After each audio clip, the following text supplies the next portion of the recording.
ilan na palagay ko angkop sa ating gustong talakayan, this ruach or spirit, the Spirit of God, na sabi, moved upon the face of the waters. Yung spirit doon ay ruach, which means wind, breath, spirit, imparting warlike energy and executive and administrative power, energy of life, ancient angel, and later, Shekinah. Yung pala ibig sabihin ng spirit doon. Ito'y isang hangin, isang hininga, or spirito na nagbabahagi ng isang uri ng energy. Amen? At tinawag itong energy of life, at tinawag itong anghel din, at nung bandang huli ay tinawag na Shekinah. Okay, Shekinah, alam niyo yung Shekinah, the pillar of fire, di ba? The presence of the Lord. Yun ang ibig sabihin ng Shekinah. So yun ang ibig sabihin ng Spirit dito.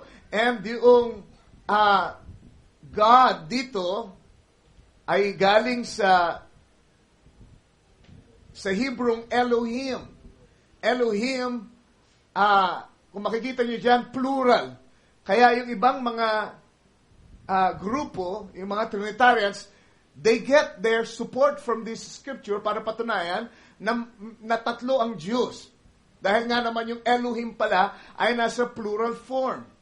Alright? Which means rulers or judges, divine ones. Sa taas pa natin. Plural intensive, pero singular in meaning. Diba? Goddess, godlike. But in reality, itong plurality ay hindi plurality ng persona o ng Diyos, kundi ito ay plurality ng attributes. Kaya plural, Elohim, dahil siya ay na-express sa maraming kaparaanan or attributes. Ang mga katangian niya, ang tunay na nagpapakilala sa kanya. Kaya Elohim in plural form. Alright? At ang ginamit dito, nung ang Panginoon ay lumikha, this is Genesis chapter 1 verse 2, nung ang mundo ay wala pang anyo, wala pang hugis, at binabalutan ng kadiliman, amen? Marahil yung tubig na naroroon ay umaagos ng malalakas ang alon. So ito'y larawan ng kaguluhan, ng confusion, ng kadiliman, kawalan ng tawag dito, tanda ng buhay. But then the Spirit of God, Ruach Elohim. Ruach Elohim, amen, ang sabi, moved upon the face of the waters. Ito ay kumilos. Ito ay naglimlim, ang sabi ng ating propeta. Amen, at titingnan natin ang katumbas na kahulugan ng move mamaya at pakapakita natin anong kinalaman niyan sa pagiging ina, Brother Ray. Ayun ang kagandahan sa message. Amen? Na pwede nating balik lahat sa Genesis, ibalik sa salita ng Diyos lahat ng mga pinaniniwalaan natin dito ngayon at ating dinideklara sa likod ng pulpito. Alright. So, hindi siya basta Elohim lang, but Spirit of God or Ruach Elohim, na ang sabi dito sa definition, the breathing, Ruach Elohim, the breathing, blowing, surging phenomenon is neither natural wind nor spiritual wind, but both in one. Right? Nung umihip daw, when God, the Spirit of the Lord, ang isang kahulugan ay breath. Para bang ang Diyos ay huminga, hiningahan ng ibabaw ng tubig na bumabalot sa mundo.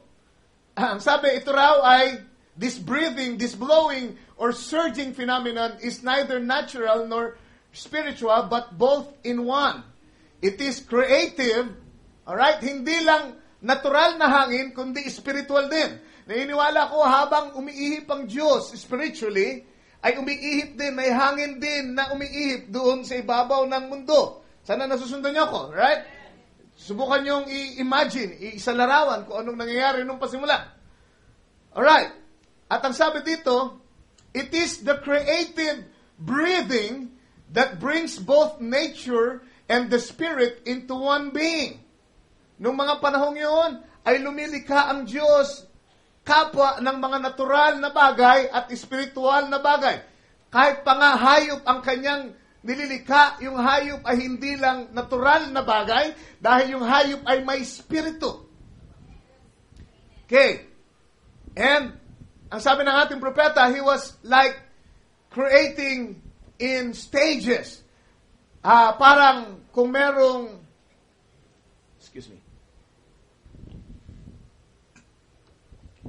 kung merong evolution na tinuturo ang siyensya, may tunay na evolution sa creation ng ating Panginoon. Siya ay naglilimlim sa ibabaw ng mundong walang itsura at puno ng kadiliman. Amen. Dahil mula doon ay gusto niyang palitawin ang iba't ibang anyo ng buhay. Alright.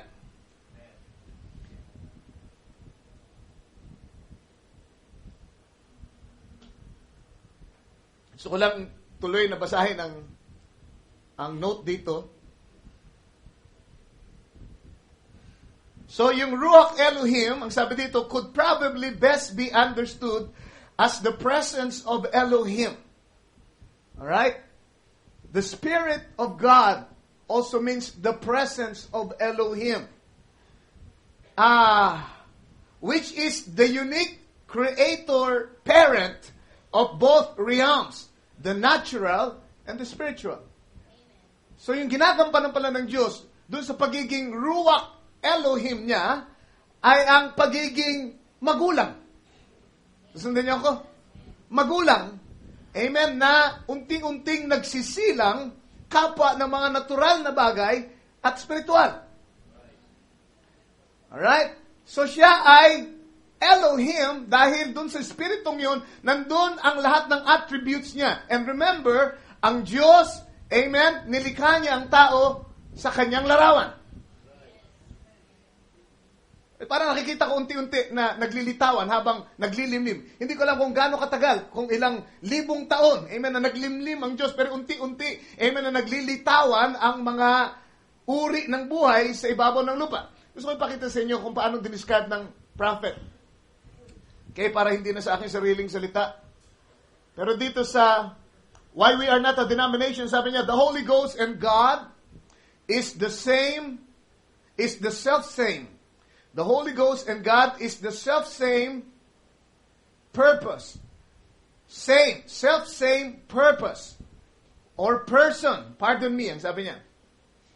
The Holy Ghost and God is the self-same purpose. Same, self-same purpose. Person. Pardon me, ang sabi niya. And just say, so kanyang inilarawan, just say, He throwed His wings around the earth. Kita nyo, itinulad ng ating propeta ang Diyos sa isang ibon na mayroong mga pakpak.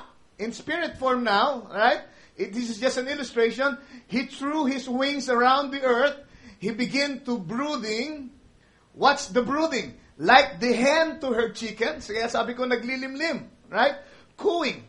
Making love. Clack, clack, clack. Oh, may sa paragraph 243. Oh, life, come forth. Habang siya ay naglilimlim, amen, siya ay, amen, nananawagan, sabi, buhay, buhay, lumitaw ka, lumabas ka, amen. Kung paano isang manok ay naglilimlim sa kanyang mga itlog, sa layuning lumabas yung sisiw, yung buhay na nandun sa itlog. Are you following me? Sabi niya, he screamed, he looked around, I want beauty on this earth. Walang anyo itong lupa ngayon, nababalot ng kadiliman. Walang hugis. Walang kaganda-ganda. But I am cooing over it right now. Ako yung naglilimlim. Amen. Ang presensya ni Elohim. Parang manok na may pakpak, parang ibon na may pakpak, amen, na pumapagaspas doon sa ibabaw ng lupa. At ang sabi niya, hallelujah, life. I want beauty on this earth. Comfort, light. The Holy Ghost is moving. And when He did, I look coming. There's creaking down the hill yonder. Yonder comes some calcium pouring down and mixes with potash. What it's folding into? Life, comfort. And a little Easter flower stuck its head up from under a rock. Come here. Alright, ini-illustrate lang ng ating propeta. Alam natin, sa Genesis, nandun yung account kung paanong nag-create muna siya ng liwanag at ang yung mga tubig ay kanyang pinaghawila, yung tubig sa lupa, ay tubig sa impapawid, amen? and so on and so forth. At pagkatapos nagsimula siya sa pinakamaliit na uri ng buhay, pataas ng pataas ay nilikha ng Diyos yung mga nilalang na yun. Pero dito sinasabi ni Barbanong actually kung paano nangyari yun. Alright, so sabi niya, a little Easter flower stuck its head up from under a rock. Come here, Father, look at that. That looks good. Just keep on brooding. He brewed out the flowers. He brought out all the vegetation. He brought out the animal life. And birds flew out of the dust. After a while, up come a man and a woman. Up come a man. And the man was both man and woman. Not no hermaphrodite now, just in him. Alright? Ang sabi sa Biblia, nilikha niya ang tao ayon sa kanyang larawan at wangis. At nung lumitaw ang tao, anong itsura? Isang lalaki. Isang tao lang, di ba? Pero kapwa, lalaki at babae. Meron siyang feminish or feminine at saka masculine spirit sa kanyang kalooban. Nung pasimula, if you remember. Alright, kung ganon, anong ibig sabihin nun? Kung yung nilikha niya ay nilikha ayon sa kanyang larawan, pagkatapos ay merong ganong katangian, kumbaga merong double nature, anong ibig sabihin nun? Ang Diyos ay meron din ganong katangian because the man was created in His image. Amen. Praise the Lord. Si Brother David nandito, Sister Norma, hindi ko napansin kagad. Welcome sa fellowship. All the way from Cebu. Hallelujah. So, he was created in the image of God. Ibig sabihin, nandun din. Ang Diyos ay ganun din. Meron siyang babaeng spirito at lalaking spirito at the same time sa isang persona. At yun yung nagbubrood sa ibabaw ng lupa. It's not just Jehovah. It's not just the Almighty God. But it is Elohim, amen, kasama yung kanyang espiritong babae. Nung maklikha siya, nung kanyang linangin ng lupa, nung kanyang palakihin ng mga nilalang, amen, nandun siya sa anyong yun, amen, na merong espiritu ng babae.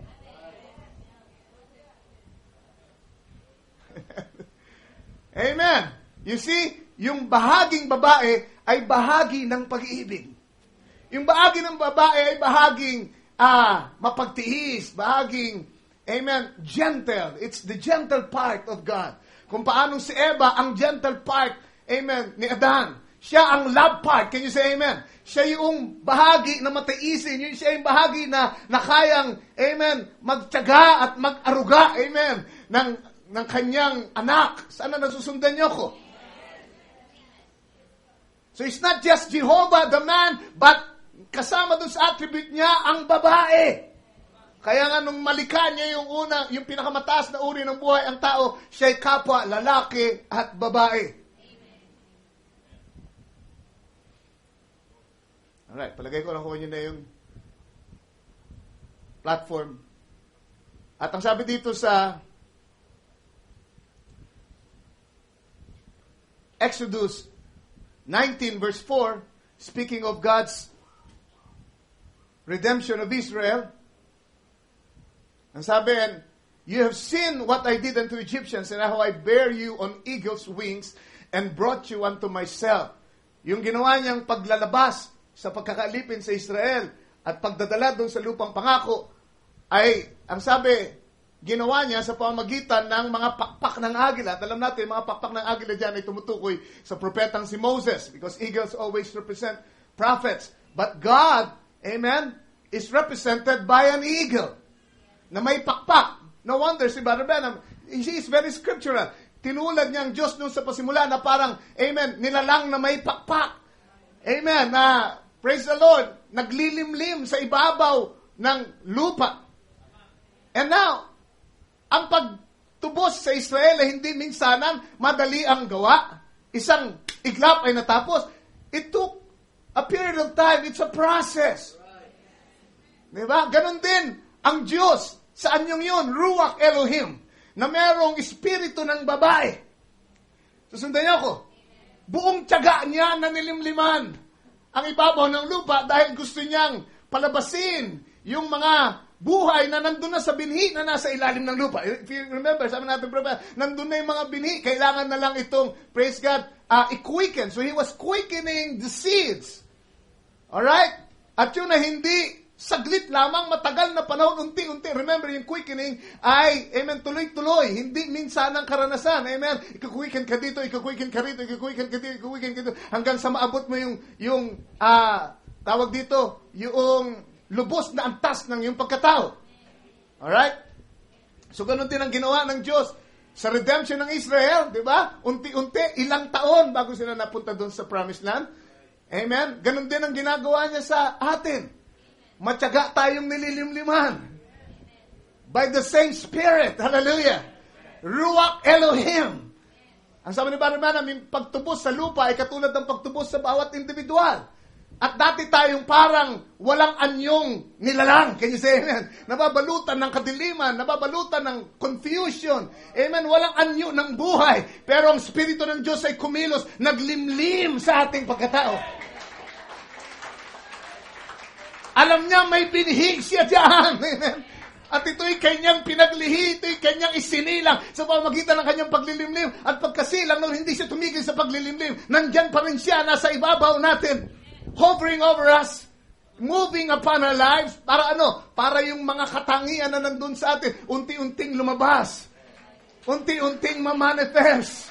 Unti-unting lumaki, unti-unti tayong mag-mature.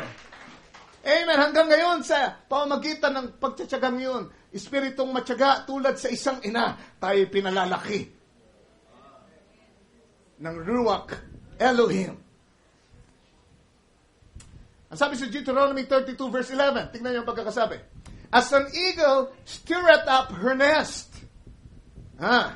fluttereth over her young, spreadeth abroad her wings, taketh them, beareth them on her wings. Right, narito. Amen? Si Moses ay tinulad na naman ang Diyos sa agila nang sabi, stirreth up her wings, or stirreth up her nest. Ibig sabihin nung kanyang, pag sinabing stir up, binubulabog niya ang kanyang pugad. Praise the Lord. Parang nakikinikinita ko ang inang agila, amen, ang kanyang pinapagaspas ang kanyang pakpak para i-stir up yung kanyang pugad. So you see here, nakita nyo ba na ang gender na ginamit ay babae? As an eagle stirreth up her nest. Bakit hindi his? Amen? Because, amen, ang Diyos ay merong katangian na nauukol sa pagpapalaki. Pag-aaruga ng anak. Can you say amen? At kaya nung itulad siya dito, amen, sa agila, siya ay tinulad sa inang agila, hindi amang agila. Praise the Lord. At ang sabi, hindi lang niya ni-stir up ang kanyang nest, he fluttereth over her young, spreadeth abroad her wings, taketh them and beareth them on her wings. Stirreth. Ang sabi, ibig sabihin nito ay to rouse oneself to awake or awaken, incite, to act in an aroused manner. Fluttereth, to grow soft, relax, to hover, fluttereth over her young, brooded over them, communicating to them a portion of her own vital warmth. So did God, by the influences of His Spirit, enlighten, encourage, and strengthen their minds. It is the same word which is used in Genesis chapter 1 verse 2. Yung fluttereth dito ay kapareho pala nung move upon the water. Kaparehong salita ang ginamit. Hovering over the earth. Hovering over the nest. Sana nakikita niyo yung picture. Sana matalas kayo para maunawaan niyo kung saan ako papunta sa umagang ito. God help us. Amen. Hallelujah. So, ang Diyos, hindi siya dumapo doon sa tubig. He was hovering over the earth. Pag sinabi mong hover, ikaw ay nakaangat, di ba? Ikaw ay tinututukan mo, kung ano man tinututukan mo, tinatapatan mo habang nananatili kang nakaangat sa ibabaw nito. That means hovering. Yun ang ibig sabihin ng hovering. Di ba? God was hovering. Ang Diyos, tinututukan niya ang mga binhi, ang kanyang mga anak. Can you say amen? Habang ang impluensya niya ay kanyang praise God, pinapaabot sa kanila dahil yung impluensyang yun ang magpapalitaw ng mga katangian na nandun na sa kanila. Pero kailangan yung impluensya ng Diyos na yun para lumitaw sila. Mm-hmm.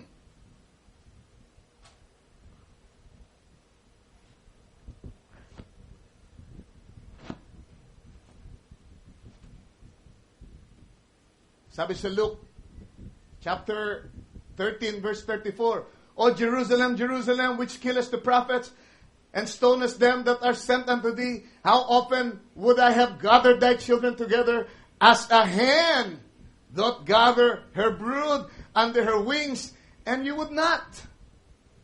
Alright? Ang Diyos naman dito, si Kristo mismo nagsasabi, tinulad niya ang Diyos, amen, sa isang inahin na tinitipon yung kanyang mga sisiw sa ilalim ng kanyang pakpak.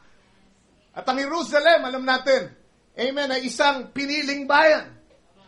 At ang Diyos ay naglilimlim sa kanila. Sa kabila ng katigasan ng kanilang ulo, ang Diyos hindi nagsasawa na maglimlim. Isa sa mga araw na ito. Bagamat ayaw niyong pasakop sa akin, pero isa sa mga araw na ito, kayo'y magbabalik sa akin.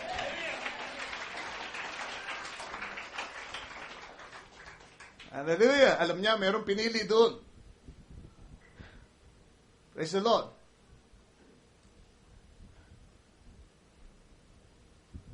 Alright, pwede ako magpakalalim ng gusto rito, pero gusto ko lang ibaling na kagad sa ina, kung paano natin ito ma-apply. Meron akong isang article na kinuha dito. Actually, it's a little sermon na ipinangaral ng sikat na si Charles H. Spurgeon na nabuhay noong 1834 hanggang 1892 sa ilalim ng anointing ng tao. Anointing of a man. Sa panahon ni Wesley. Right? Panahon ni Wesley, panahon ni Luther, iba pang mga reformers. Panahon ni Jose Rizal. Diba? Isa ring reformer. At itong si Charles H. Spurgeon ay contemporary ni D.L. Moody sa Amerika. Kung merong D.L. Moody sa Amerika, merong Charles Spurgeon ang England o ang Great Britain. Right? Kung gaano kalaki impluwensya ni D.L. Moody sa Kristyanismo sa Amerika, ganong kalaki impluwensya ni Charles Spurgeon sa Great Britain. Alright, at kung titignan nyo ang mga libro na materialis ni Brother Branham sa kanyang ministry, isa sa mga aklat niya ay aklat ni Spurgeon. So gusto ko lang basahin ito sa umagang ito dahil palagay ko napakaganda, angkop na angkop sa ating okasyon. Ay sabi niya dito, please paki-flash natin. Sabi niya, most men are what their mothers made them. Alright? Right there, makikita niyo yung aking dahilan kung bakit nag-labor ako kanina para i-introduce itong mensahe ito sa ganitong paraan. Because I believe this is very scriptural. Most men are what their mothers made them. Kung ano man ang mga tao ngayon, kung ano man ang mga lalaki ngayon, ay dahil sa ginawa ng kanilang ina. Dahil sa impluensya ng kanilang ina. The father is always away from home all day and he has not half the influence over the children that the mother has. Nakikita niyo ba dyan? Lakayan ko, okay? So sabi, yung impluensya daw ng tatay, kung ikukumpara mo, wala pa sa kalahati kung tutusin ng impluensya ng ina sa kanyang mga anak. The cow has most to do with the calf.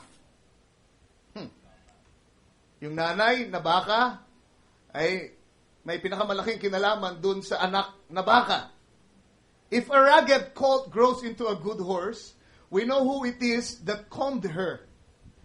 A mother is therefore a very responsible woman, even though she may be the poorest in the land, for the bad or the good of her boys and girls very much depends upon her. As is the gardener such is the garden.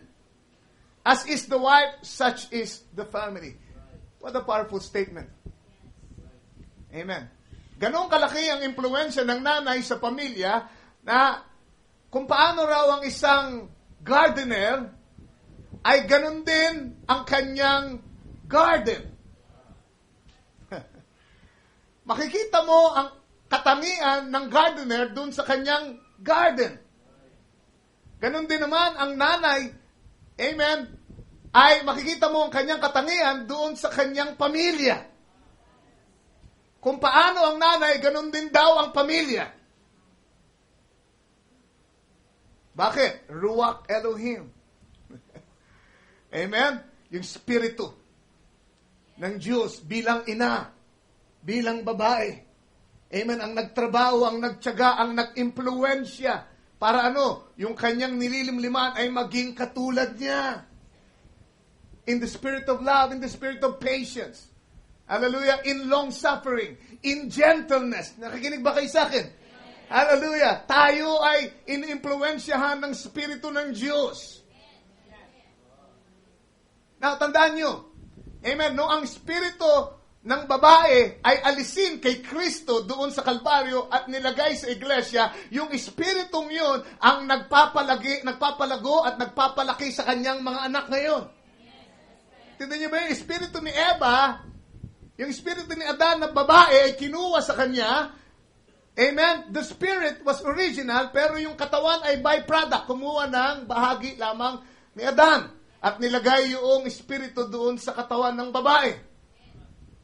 Alright? So yun ay isang tipo at doon sa Kalbaryo, amen, ay ginawa ng Diyos, kinuha niya yung bahaging babae at nilagay sa espiritu at saka pinuspos ng espiritu ang iglesia. But then, ito ay para sabihin sa inyo, yung espiritong kumikilos ngayon sa atin, amen, ay hindi lang basta espiritu ng lalaki. Naintindihan niyo ako? Ito ay nasa anyo ng babae. That's why we always say bride, bride, bride, bride. We always refer to the church as she. Bakit? Kasi ang babae, ang spiritong yun, amen, ang attribute na yun ng Diyos bilang babae ang nagtsatsagang nagpapalaki sa atin ngayon. Naglilimlim.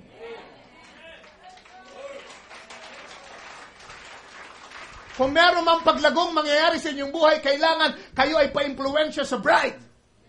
Pa-impluensya sa katawan ni Kristo. Sa iglesia, sa babae. Nasusundan niyo ba? Kung kayo ay lalaki ng tama, kailangan magpasakop kayo sa espiritong nananahan sa iglesia. Kaya sa Ephesians chapter 4 verse 11, saan nilagay ng Diyos yung mga opisina na magpapalago, magpapalaki sa mga mananampalataya? Sa iglesia. Why? Dahil nasa kanya yung attribute na yun nandun sa Ruach Elohim dati, na naglimlim sa ibabaw ng lupa. Ngayon ay nasa iglesia, binunot mula kay Kristo, para ano? Para limliman ang mga binhi ng Diyos sa pamamagitan ng mga kaloob na ibinigay niya sa iglesia. Nilagay niya sa iglesia ang mga apostol, propeta, so on and so forth. Para ano? Para sa perfecting of the saints. For the work of the ministry. Until we grow up unto the stature of a perfect man. What's that? Tungkulin ng ina ang magpalaki. Humubog. Can you say amen? Magpalitaw ng mga potential sa kanyang anak. Buong pagtsatsaga. Can you say amen? Yun ang ginagawa ng Espiritu ngayon na nasa atin. Amen. Sa pamagitan ng mga kaloob na ito, kung ang Diyos lamang bilang lalaki ang nandito sa church ngayon, baka matagal na tayong pinaghahambalos at lahat at pinalayas. But the Spirit, Ruach Elohim, hallelujah! The gentle part of Elohim ay nasa bride. At siyang kumikilos at umiimpluwensya para pagtiyagaan tayo. Kabila ng ating mga kakulitan at kahinaan, katigasan ng ulo, hindi siya nagsasawa na naglilimlim sa atin. Naglilimlim siya sa pamagitan ng ministry ng pastor. Amen. Naglilimlim siya by His anointing. She is actually fluttering her wings over you.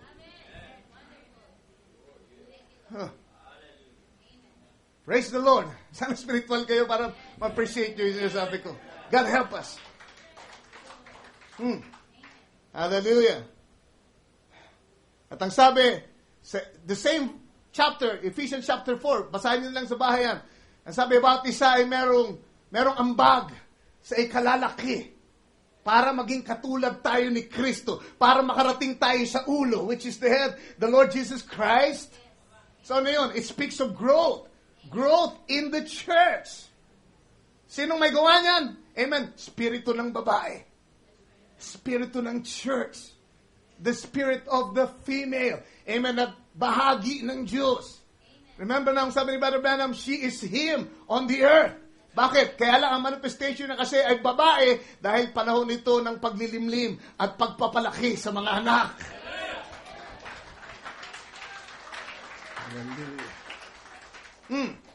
Blessed be the name of the Lord. Alright. Sabi niya dito, nagpatuloy si Spurgeon. Samuel's mother made him a little coat every year, but she had done a deal for him before that. Samuel would not have been Samuel if Hannah had not been Hannah. We shall never see a better set of men till the mothers are better.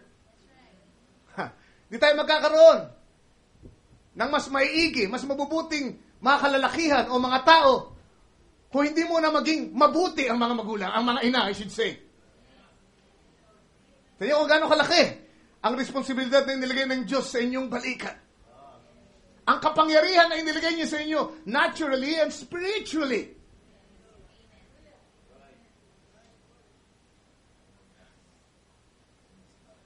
We must have Sarahs and Rebeccas before we shall see Isaacs and Jacobs. Grace does not run in the blood. Ang biyaya ay hindi dumadaloy sa dugo. Hindi porket tayo ay Christian ngayon, automatic dahil tayo Christian, yung mga anak natin ay Christian na rin. Hindi dumadaloy ang biyaya sa dugo, pero ang karakter ay naipapasa sa pamamagitan ng impluensya ng isang ina.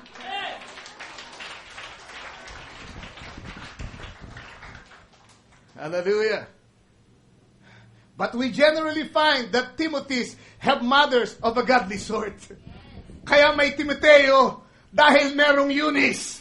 At kaya may Eunice dahil merong Lois. Hallelujah. Makita nyo, nakita ko, sabi ni Pablo, naalala ko yung pananampalatayang walang pagkukunwari na unang nanahan sa iyong lelang, sa iyong lola na si Loida. Pagkatapos ay nanahan din naman sa iyong inang si Eunice. Bakit nanay ang sinasabi, hindi tatay? Bakit sila ang may pinakamalaking impluensya? Pinakamalaking kakayahan, amen, para impluensya ng anak, maipasa ang tamang pananampalataya. Mapakita ang tamang daan. Kita niyo kung gaano kasagrado ang tungkulin niyo bilang ina. Hallelujah. Right, kaya may Timothy. May mga katulad ni Timoteo dahil merong mga inang katulad ni Eunice at saka ni Loida. Sabi dito susunod, little children give their mother the headache, I should say. Mga anak, talagang makukulit yan eh. Talagang masakit sa ulo yan. Kalikutan lang yan. Sasakit talaga ulo mo. Habang malilit sila, bibigyan ka raw ng headache. But if she lets them have their own way, when they grow up to be great children, they will give her the heartache. Ayun.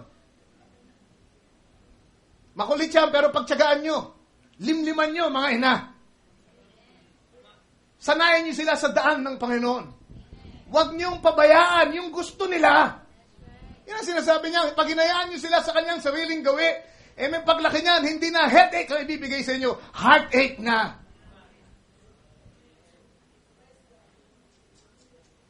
Amen?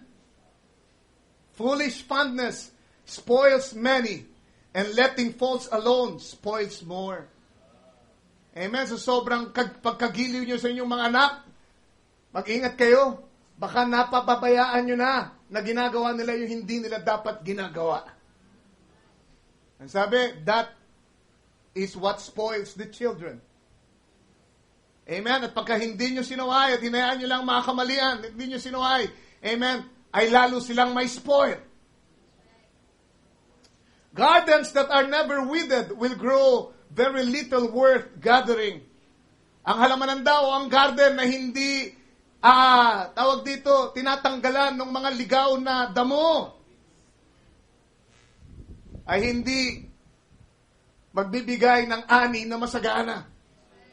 Bakit? Kasi merong mga ligaw na damo na umaagaw sa sustansya na dapat doon sa halaman nyo, amen, ibigay. O yung halaman ang dapat makinabang.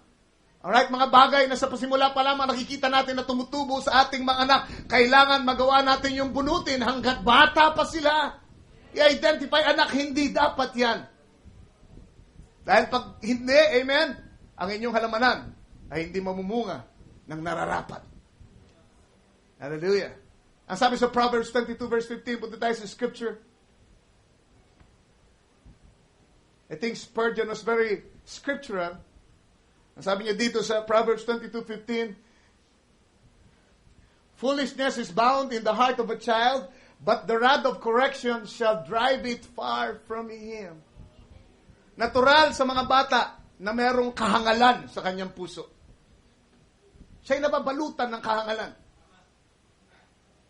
Pero ang sabi, ang tungkod daw, ang pamalong panaway, ang maglalayo nito sa kanya.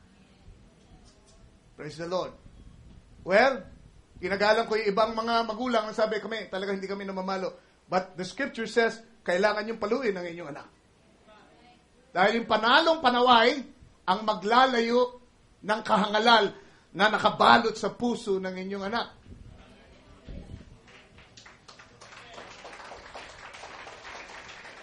Proverbs 13:24.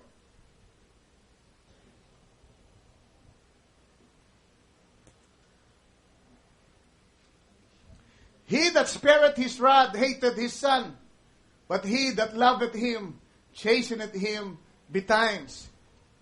Amen. Yun daw, paano pagkakasabi sa Tagalog?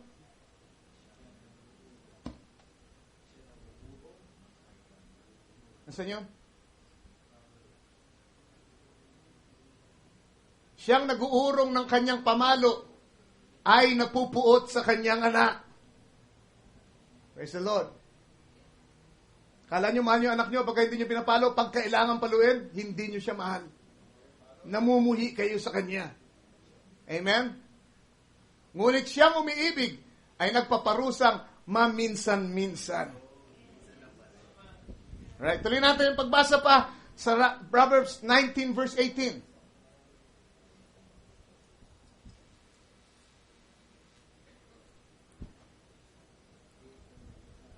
19:18 sabi, chasten thy son while there is hope, and let not thy soul spare for his crying. Sawayin mo raw yung anak habang may pag-asa pa. Habang bata pa, may pag-asa pa, pwede pa yung ituwid. Amen. At huwag kang padala. Yung sinasabi nito, kung aking ipaparaphrase, dun sa kanyang pag-iyak. Hindi yung pa napapalo, inunahan ka na ng iyak. Diba? Kasi alam nila, epektibo yung iyak sa'yo. Pag umiyak, nakokontrol ka na niya. Kaya wag mo iurong ang pamalo mo dahil lang sa iniyakan ka na ng anak mo. Paluin mo kung kailangan siyang paluin. Dahil habang may pag-asa pa, ituwid mo ang iyong anak. Remember now, para kang naghahalaman. Amen? Hindi mo pinababayaan lang kung ano yung gusto nila. Binubunot mo yung mga damong ligaw sa kanilang buhay. Pamamagitan ng correction. Tuloy natin, 23:13. Sabi dito, withhold not correction from the child, for if thou beatest him with the rod, he shall not die. Huwag mo iurong ang pagtutuwid, ang pagdidisiplina sa iyong anak, dahil pagka siya'y pinalo mo, hindi naman niya mamamatay. Pero na lang, kung 2x2 ang ipapapalo mo, sa ulo mo ipapalo. So definitely, ito'y pamamalo, hindi para patayin ng anak. May tamang paraan ng pamamalo. May tamang lugar kung saan dapat paluin ng bata. Hallelujah. So make sure na pag binalo nyo, hindi naman mamatay. Yan ang sabi rito, di ba? Pamalo na pangsaway lamang, pang-correct lamang. Alright, 29:15.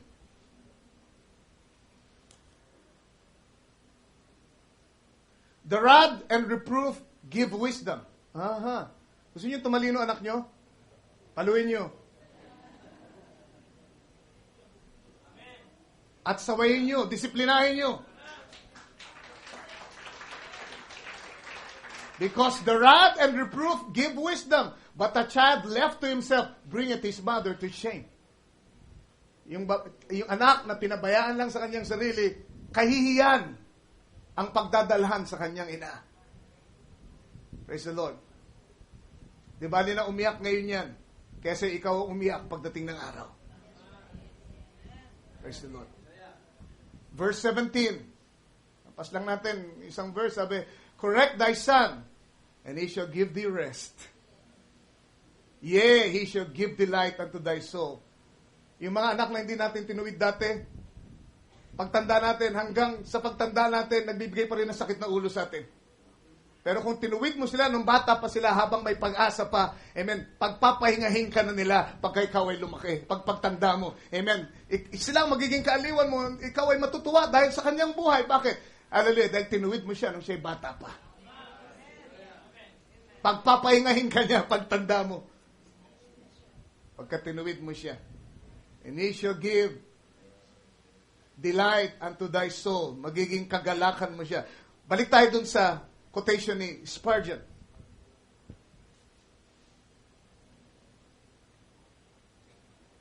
Gardens that are never withered will grow very little worth gathering.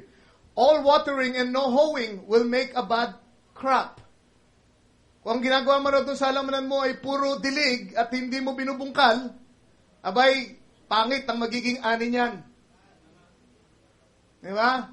Pag puro tayo dilig sa ating anak, gumawa na ng kalokohan, pagkatapos inikan lang tayo, ititreat pa natin si Jollibee at McDonald's. So, hata na anak, magja-Jollibee tayo mamaya.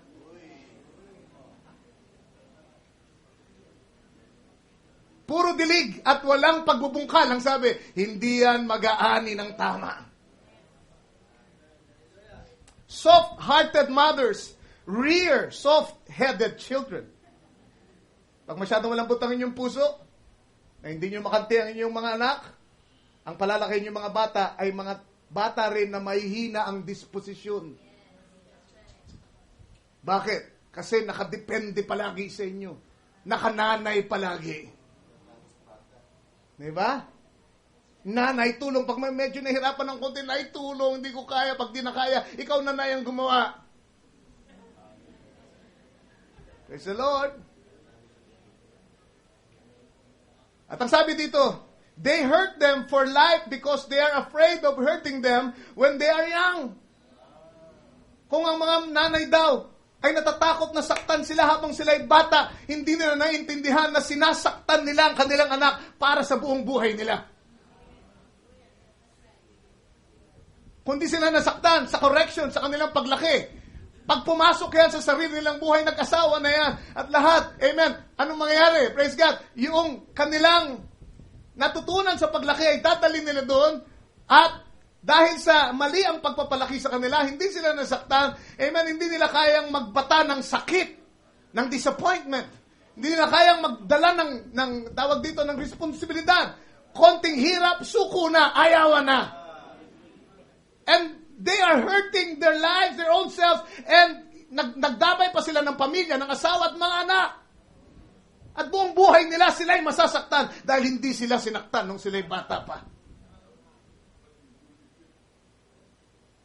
God help us. Now, I'm not saying na hindi kayo pwedeng mag-correct ng walang pamalo. Merong pamalo na marahil hindi physical na pamalo, pero merong sakit na ibibigay sa anak nyo para sa ikatututo niya.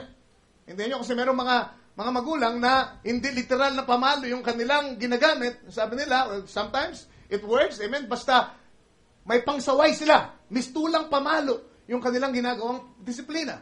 Susundan nyo ako? Alright.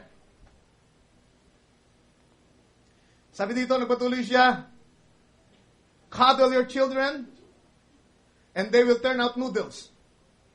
Magpuro na lang kayo, yakap, puro na lang kayo, kandong,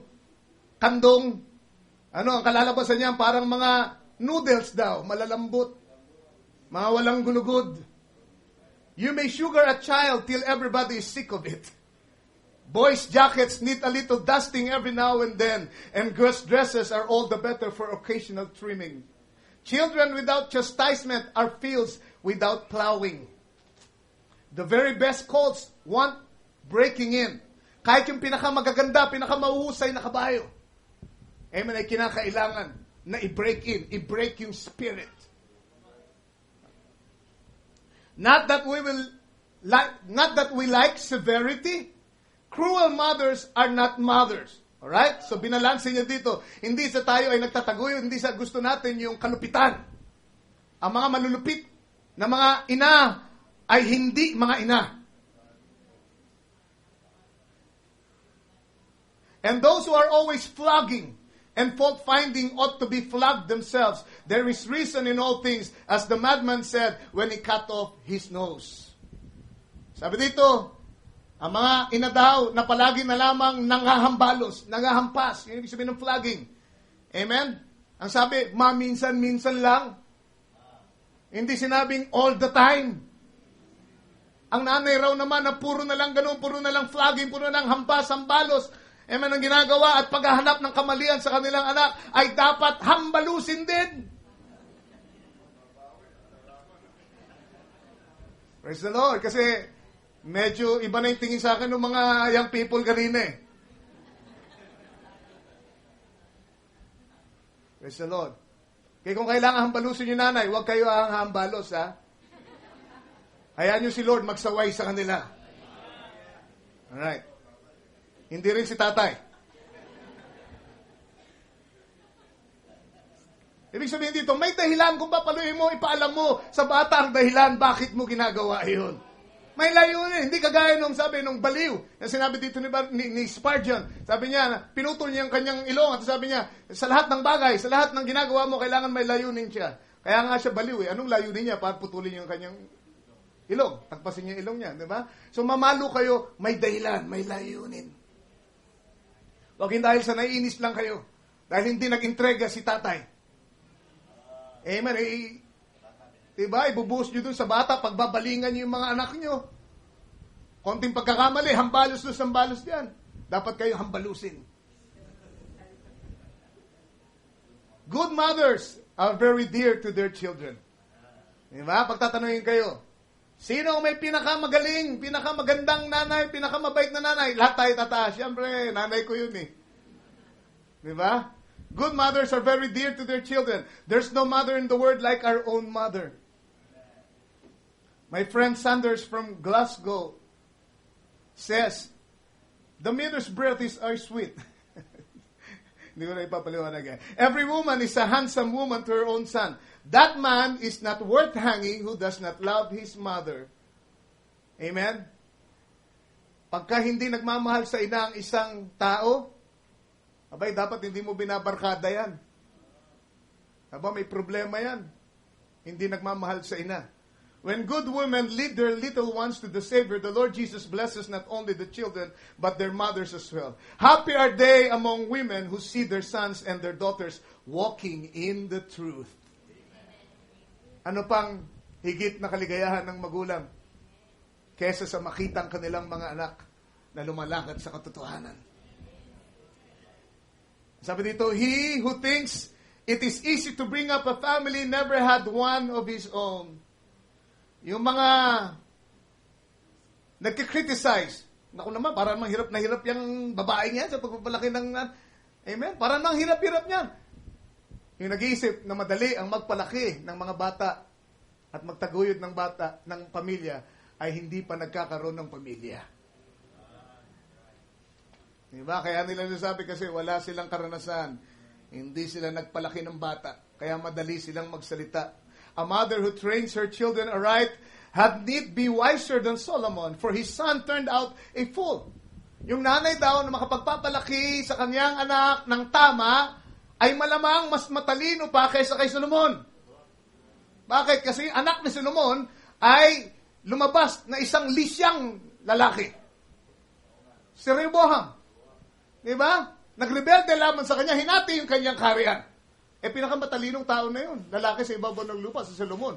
Pero kung ikaw ay isang ina, napalaki mo ng maayos at naging matuwid ang iyong anak, Amen. Mas matalino ka pa kaysa kay Solomon. Hallelujah. Some children are perverse from their infancy. None are born perfect, but some have a double share of imperfection. So natural lang, lahat daw pinapanganak, hindi sakdal. Merong mga anak tayo na sanggol pa lamang, pilyo na. Sabihin, may kakaibang kakulitan. Di ba? Merong mga bata na nung magsabog si Satanas ng kakulitan, malaki yung kanilang pansalo. Kaya ibang-iba siya. Sa mga bata, kitang-kita mo yung kakulitan niya. Ibang-iba siya. Praise the Lord. None are born perfect, but some have a double share of imperfections. Do what you will with some children, they don't improve. Sila yung klase ng mga tao, kahit anong gawin mo na, klase ng mga anak, kahit anong gawin mo, hindi nag-aayos, hindi nag-i-improve. Wash a dog, comb a dog, steal a dog, is but a dog. Paliguan mo yung aso, suklayin mo, brushin mo, ang aso ay mananatiling aso. So, ganun din daw. Minsan yung mga anak natin, kahit anong gawin, meron tayong anak ng kahit anong sakripisyo, kahit anong nang gawin mo, hindi nagbabago. Bakit kaya? May dahilan ang lahat ng bagay. Ang sabi dito, trouble seems thrown away on some children. Merong mga anak na para bang pinagbuntunan ng problema at ng kakulitan, ng suliranin ng mga magulang. Such cases are meant to drive us to God. For He can turn black moors white and cleanse out the leopard spots. In other words, kaya pala meron tayong mga anak na ganoon para tayo ay matutong dumalangin. Mga nanay, pag meron kayong mga anak, dapat daw magpalhudyang sa inyo dahil hindi nyo kayang baguhin ang anak nyo maliban ang Diyos ang kumilos sa kanila. Ibig sabihin nun, papaalala minsan ng Diyos, hindi dahil sa magaling ka mo, disiplina, kaya babaitan yung anak.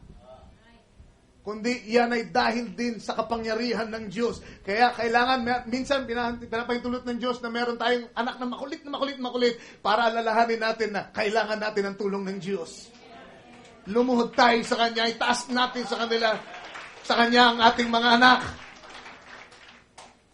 Hallelujah. Walang imposible sa ating Panginoon. It is clear that whatever faults our children have, we are their parents.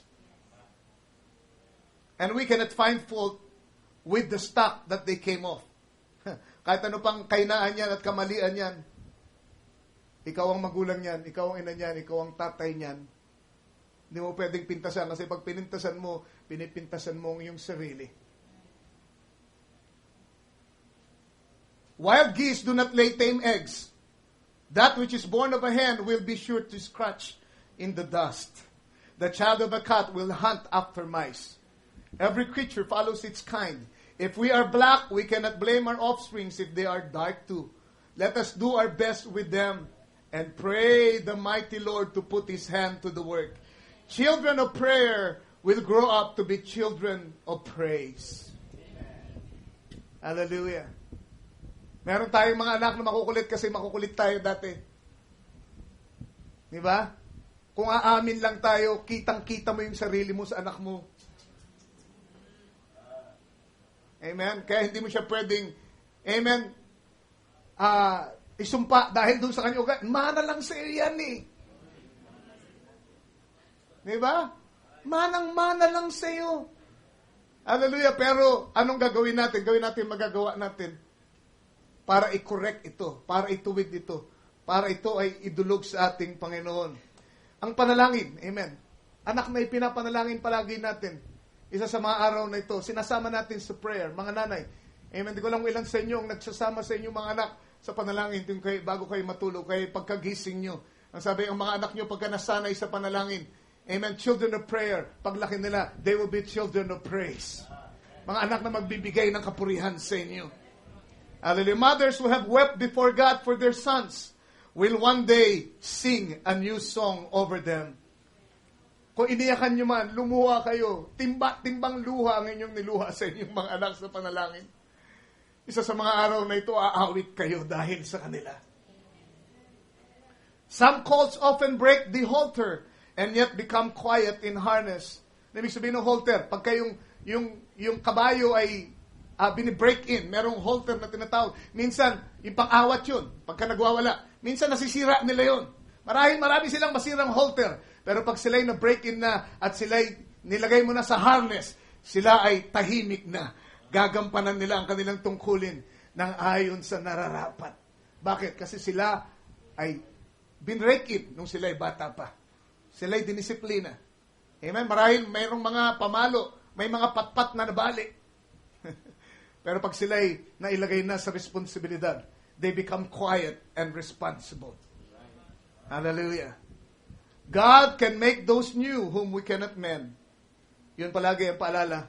Ang Diyos may magagawa. Kung di natin pwedeng baguhin, ang Diyos maaari niyang baguhin. Therefore, let mothers never despair of their children as long as they live.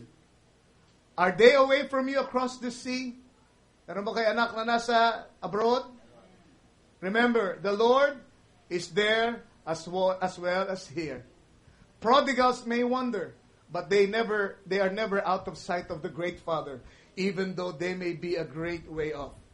Let mothers labor to make home the happiest place in the world. Mga nanay, magsumikap daw kayo. Magpagal kayo para gawing pinakamasayang lugar ang inyong tahanan. Bakit? If they are always nagging and grumbling, they will lose their hold of their children, and the boys will be tempted to spend their evenings away from home. Paano namang magtatambay sa bahay ang inyong mga anak kung palagi kang nakanag? Palagi kang nakadaldal at nakadada at naghahanap ng kamalian ng iyong anak. Wala ka nang nagawa kundi mamuna. Sermon dito, sermon dyan. Amen. No wonder, maagang nag-aasawa ang inyong mga anak. Praise the Lord. Isa sa dahilan. Laging na umaalis ka agad ang ating mga anak kasi ganyan ang tahanan natin. Kung masaya ang tahanan, praise the Lord, meron dito mga anak natin, nasa 35 na 38, malamang masaya ang tahanan nyo. Ayaw umalis sa bahay ang mga anak.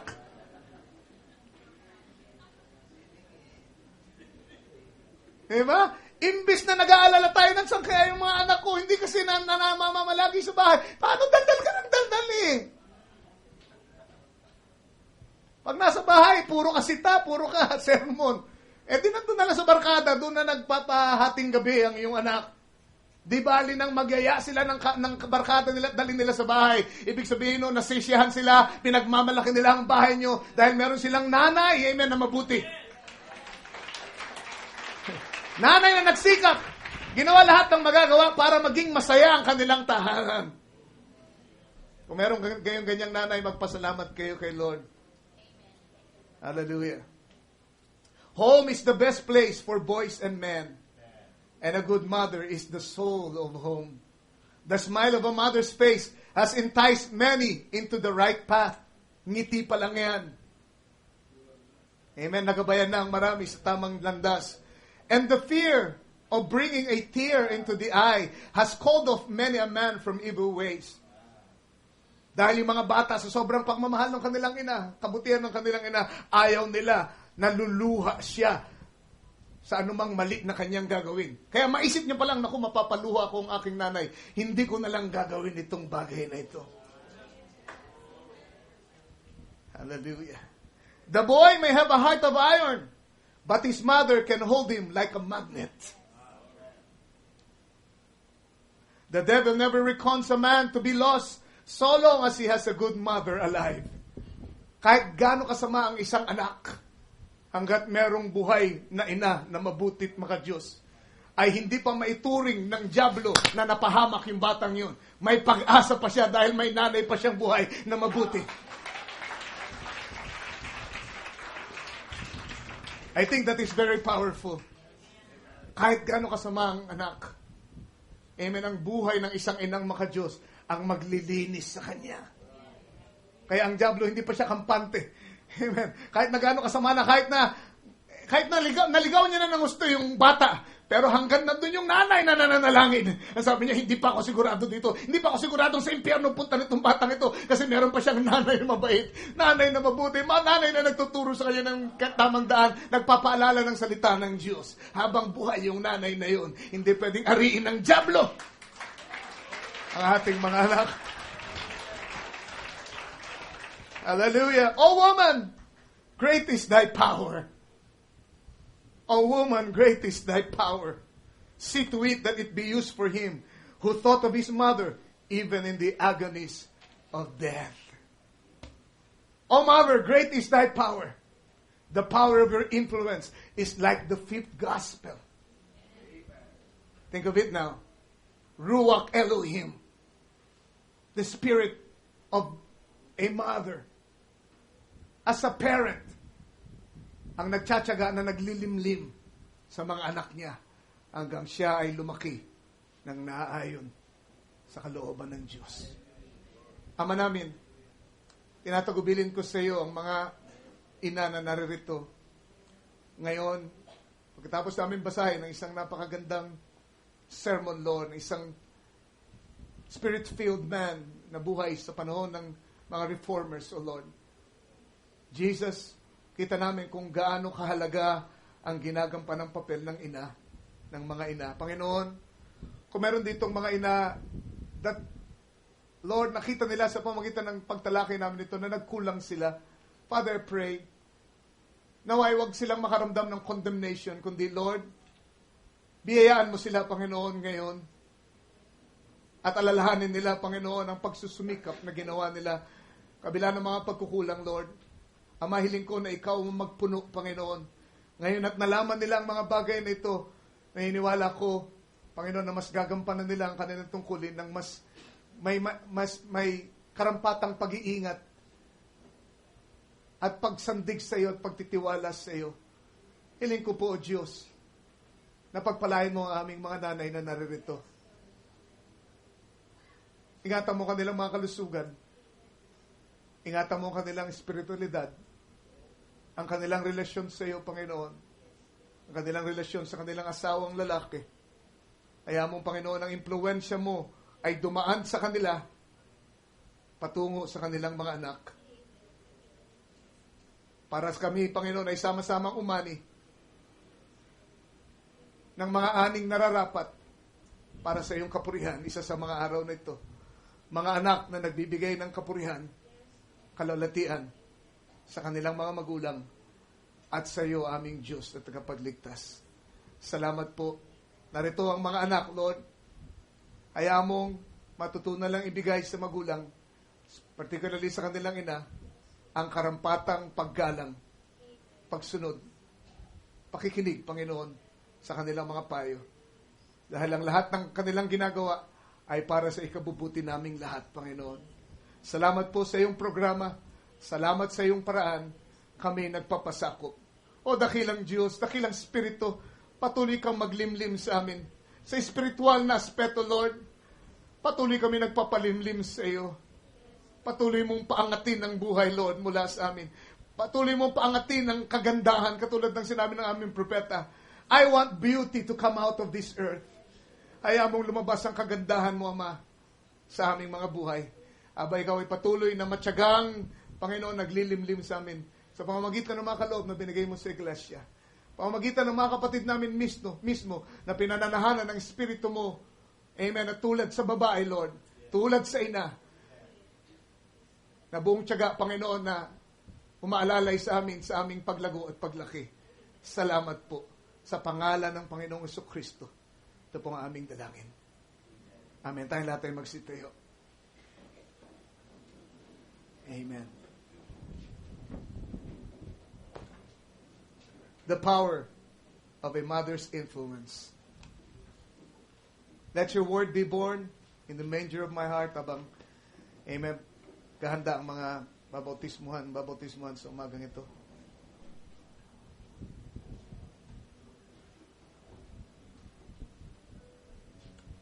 Yes, Lord.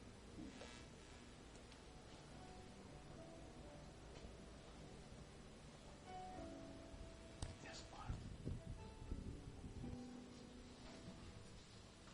Let your word be born in the manger of my heart. Let it live in me. Let it start. Live inside this house of clay and mold me every day. Let your word be born in the manger of my heart. Let's sing it one more time now. Let your word be born in the manger of my heart. Over it, Lord. Let it live in me. Let it start. Jesus, Lord. Live inside this house of clay. Oh, God. And mold me every day. Mold us, Lord. Let your word be born As a mother does her in the child. manger of my heart. Hallelujah. Mga kapatid, si Sister Luila Pardo po ay nagpasya po siyang magpabautismo sa pangalan ng ating Panginoon. Ay magbibigay po siya ng kaunting pahayag kung bakit siya magpapabautismo ngayon sa pangalan ng Panginoong Hesus. Maganda tanghali po. Ako po dati kay San Cristo. 18 years po ako. Parang wala pong pagbabago sa buhay po namin. Oh, God. Thank you. Hindi ko po sinasadya na lumipat pa akong bigla. Tagang may problema kasi kaya kami umalis. Ang nilipatan namin, hindi ko pala alam na magulo pala. Minsan na 1-2 days lang kami, minura akong may-ari na ba, pero wala sang narinig response. Na gumante ako, pero sabi ko, Lord, tulungan mo ko, bigyan mo ko pakumbaba na hindi ko sila masagot para makita na yung halimbawa para sa akin. Nung isang araw, bumibili ako ng bigas. Sabi ko, may bigasan naman sa amin kung makasialam. Oh, God. Thank you. Ang binilang ko pala yung Spirit kasama nyo moving. dito. Pagbili ko, nagsirsa sa akin bigla. Parang may biglang pumasok sa akin na hindi ko maramdaman. Sabi ko, bakit kaya? Sabi ko. Sabi niya, mamaya, tama, pagbili ko ng bigas, tama, may Bible study pala. Pero naghahanap talaga ako. Sabi ko, sabi ko ako makarinig salita ng Panginoon. Kasi sa iglesia, si Kristo ay tao lang. Pero hindi ako Ngayon, bumalik ako, sabi ko nga, sinama ko isang anak ko. Sabi ko, mag-try muna tayo. Sabi ko, tingnan ko lang. Habang nakikinig ako ng salita sila, sabi ko, parang tumimo agad sa puso ko na parang sabi ko. Kasi sa iglesia ng Kristo, parang pagbasa ko ng Bible, parang hindi ko maano ko anong uring salitang, wala akong naintindihan, parang batingaw lang ako. Pero nung pakikinig ko yan, parang tumimo sa puso ko, parang naintindihan ko unti-unti. Kasi para akong wala akong nalalaman. Kasi 18 years ako. Tapos nung pagkapakinig ko, sabi ko nga, Lord, kung talaga ito'y kalooban mo, dito ako. Sana naman, sabi ko, ipagkulubog ako sa akin kasi naghahanap talaga ako ng tama. Pang ilang relihiyon na to, pang 14 na. Di ba sabi ng Panginoon, humanap ka, hanapin mo ang tamang paglilingkod. Ay sabi ko nga, nag-decide na ako, nung pag-uwi ko sa bahay, nag-pray ako, sabi ko, Lord, kung talaga ito'y kalooban mo dito, sana naman kako. Kalooban mo sunod, wag ang kalooban ko. Sabi ko, tulungan mo ako, Ama, na mabaptize ako. Kung talagang hindi, ikaw ang maging daan na hindi ako matuloy. Kung talagang dito ako, sana ikaw maging daan din. Pabalik-balik ako sa kanya, parang gusto ko magpabaptize talaga. Sabi ko nga, Panginoon, ito na maging daan siguro para ang mga anak ko maakay ko naman dito. Sabi ko, lahat sila aakayin ko unti-unti na. Sa Martes, ito isang inakay ko, kagabi kinausap ko ng mga anak ko na sabi ko, magtalaga ng kako tayo dahil kako malapit ang Panginoon dumating. Sabi ko, mapilasik ka lang ng mantika. Sabi ko, masakit yung pakambong katawan mo. Lublob sa impyerno. Di ba, nagpakahirap nun. Sabi ko, sa mga anak ko, ayaw man ka hindi, sabi ko. Magsama-sama tayo sa paglilingkod, sa pananampalataya. Sabi ko, Diyos ka ako hinanap natin. Sabi ko ganun. Kaya ngayon, sabi ko sa Martes, baro sa kanila, isama ko ng mga anak ko. Unti-unti ko nagsasama sila para madala ko sa pagliligtas. Kaya itong papuri pasal pinabalik ko sa ako.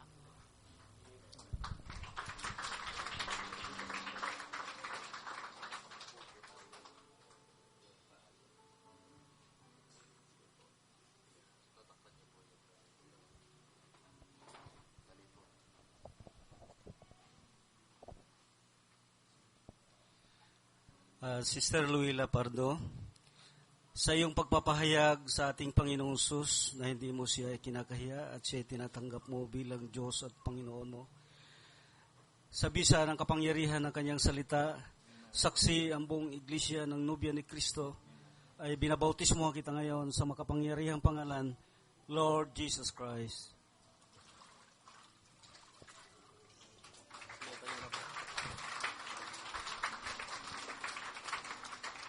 Hallelujah. Mga kapatid, tayo po ay magsama-sama ng manalangin sa bago nating kapatid ngayon, Sister Luila Pardo. Hingin natin ang bautismo sa Espiritu Santo para sa kanya. Amen, Lord. Aming Ama, kami po ay sama-samang dumadalangin para sa bago naming kapatiran ngayon, si Luila Pardo. Hiningi po namin ang iyong banal na Espiritu na bautismuhan mo siya.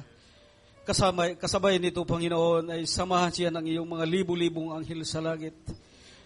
At tulungan mo siya magtagumpay sa lahat ng pagsubok na harapin niya, Panginoon. At magamit mo rin siya para sa kanyang pamilya. Oh, yes, Lord. At sa iba pa, Panginoon, na patutuhanan niya na ikaw ang Diyos, tunay na Diyos at makapangyarihan Diyos, na ang iyong pangalan ay nagpapatawad at nagliligtas. Salamat po, Panginoon, sa unang hakbang na ito, ang bautismo sa tubig sa pangalan ng Panginoong Sus, upang ipatawad ang orihinal na kasalanan at tanggapin niya ang kaloob ng Espiritu Santo. Yes. In Jesus' name we pray. Amen and amen.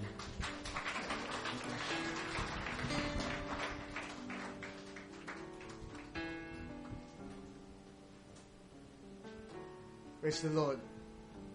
Hallelujah. Amen naman namin, kami po ay nagpapasalamat sa aming gawain, sa lahat ng mga ginawa mo sa aming kalagitnaan.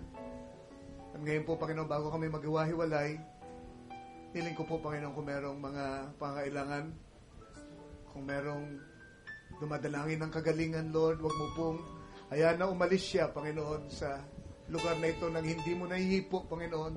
Inaangkin namin, Lord, ang kagalingan na binayaran mo sa Kalbaryo 2,000 years ago, Lord.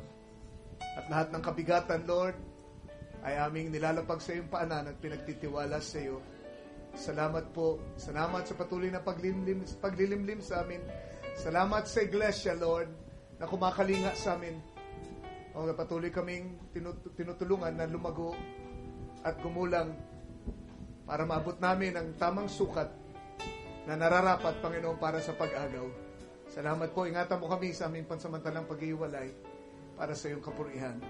In Jesus Christ's name we pray. Amen. Amen. Pagpalain natin, Panginoon. Kamayan tayo sa isa't isa. Let your word be born in the manger of my heart. Let it live in me. Let it start. Live inside this house of clay and mold me every day. Let your word be born in the manger of my heart. Let your word be born in the manger of my heart, and let it live in me. Let it start. Live inside His house of clay